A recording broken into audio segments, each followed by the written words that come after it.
கிறிஸ்துவுக்குள் பிரியமானவர்களே ஸ்தோத்திரம். கர்த்தர் எல்லார் மேலும் தயவுள்ளவர். அவர் இரக்கங்கள் அவருடைய எல்லா கிரியைகள் மேல் உள்ளது.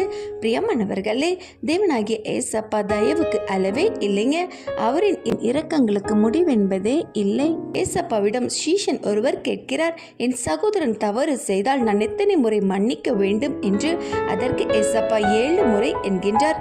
அப்பொழுது 7 முறை மாத்திரம் மன்னித்தால் போதுமா என்கின்றார். இல்லை, 70 முறை என்கின்றார். அப்படின்னா அவர்கள் மனம் திரும்பும் வரை மன்னியுங்கள் என்பதாகவே எசப்பா கூறுகின்றார். அவர் படைத்த அனைத்து ஜனங்களுக்கும் கிருபையாய் அவர்களின் பாவத்தை மன்னிக்கின்றார். நம்மீது அவர் இரக்கம் கொள்ள நாம் ஏமாத்திரம் அநேக முறை பாவம் செய்து தவறினாலும் தேற்றி மன்னித்து மீண்டும் செய்யாது உன்னை காத்துக்கொள் என்றே நமக்கும் சொல்கின்றார்.